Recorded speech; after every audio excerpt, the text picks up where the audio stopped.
আসসালামু আলাইকুম ওয়ারাহমাতুল্লাহ। সম্মানিত দর্শক মণ্ডলী, আশা করছি আপনারা সবাই মহান আল্লাহ তাআলার অশেষ মেহেরবান ও দয়ায় ভালো আছেন। আজকে আমরা আলোচনা করব মিথ্যা নিয়ে। মিথ্যা বললে কি কি ক্ষতি হওয়ার সম্ভাবনা রয়েছে এবং কোন কোন রোগের সম্ভাবনা রয়েছে কুরআন এবং হাদিসের আলোকে তুলে ধরার চেষ্টা করব ইনশাআল্লাহ। তাহলে চলুন শুরু করা যাক। সম্মানিত দর্শক মণ্ডলী, পৃথিবীতে ধোঁকাবাজ ও প্রতারকের সংখ্যা দিনের পর দিন বেড়েই চলছে। মানব চরিত্রে যতগুলো নিকৃষ্ট দিক রয়েছে তার মধ্যে সবচেয়ে নিকৃষ্ট দিক হলো মিথ্যা। সমস্ত পাপের মূল উৎস হলো মিথ্যা। কোনরূপ একটি মিথ্যা কথা যদি আপনি বলেই ফেলেন, তাহলে সেই মিথ্যাকে গোপন করতে আরো অনেক মিথ্যার আশ্রয় নিতে হয়। শুধু একটি মিথ্যা কথা স্বামী স্ত্রীর মধ্যে বিচ্ছেদের জন্য যথেষ্ট। শুধু একটি মিথ্যা কথা একটি পরিবারকে নষ্ট করে দিতে পারে। শুধু একটি মিথ্যা কথা একটি বিশাল ঝগড়া দাঙ্গামা সৃষ্টি করতে পারে। এই জন্য ধর্ম বর্ম নির্বিশেষে সকলের কাছে মিথ্যা হলো খুব জঘন্যতম একটি অপরাধ। তাই আজকে ভিডিওতে আলোচনা করব মিথ্যা নিয়ে। মিথ্যা থেকে বাঁচতে অবশ্যই প্রয়োজন। তো প্রিয় দর্শক, কোনো ব্যক্তি যদি মিথ্যা কথা বললে কিয়ামতের দিন তো ক্ষতিগ্রস্ত হবেই, দুনিয়াতেও বেশ কিছু ক্ষতির সম্মুখীন হতে হবে। যদি আমরা ধর্মীয় দিক থেকে চিন্তা করি তাহলে দেখতে পাই আল্লাহ তাআলা ইরশাদ করেন, মিথ্যা তো তারাই বানায় যারা আল্লাহর নির্দেশের উপর ঈমান আনে না, বাস্তব তারাই মিথ্যুক। সূরা নাহল আয়াত 105। রাসূল সাল্লাল্লাহু আলাইহি ওয়াসাল্লাম বলেন, যখন কোনো বান্দা মিথ্যা কথা বলে তখন তার মুখ থেকে দুর্গন্ধ বের হয়, তাতে তার থেকে দুইজন ফেরেশতা দূরে চলে যায়। সুনানে তিরমিজি হাদিস নাম্বার 1972।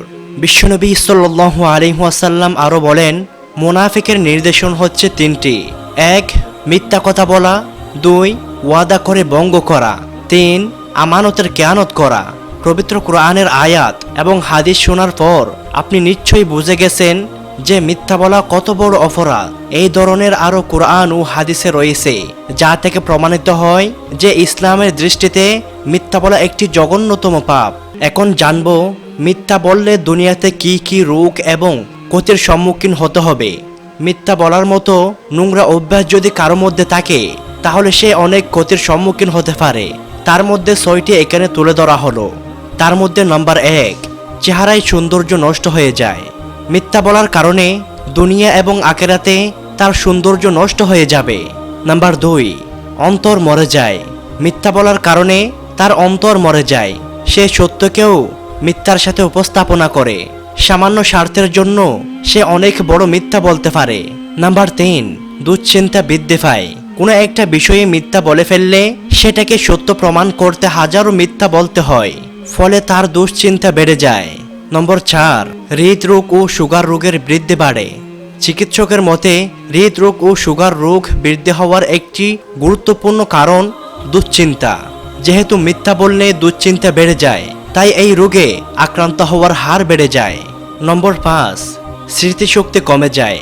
মিথ্যা শয়তানের পক্ষ থেকেই আসে আর সত্য আল্লাহর পক্ষ থেকে আসে।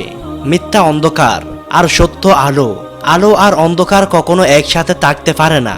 নম্বর 6, মানুষের সাহায্য বন্ধ হয়ে যায়। কোনো ব্যক্তি মিথ্যাবাদী হিসেবে পরিচিত হয়ে গেলে তাকে কেউ বিশ্বাস করতে পারে না। সকলে তাকে ঘৃণা করে, তাকে কেউ সাহায্য করে না। এছাড়াও মিথ্যাবাদীর কিয়ামতেও কঠিন শাস্তি রয়েছে। তাই আসুন আমরা সকলেই মিথ্যা বলা থেকে বিরত থাকব। আল্লাহ আমাদের সকলকেই তৌফিক দান করুন। আমিন ইয়া রাব্বাল আলামিন।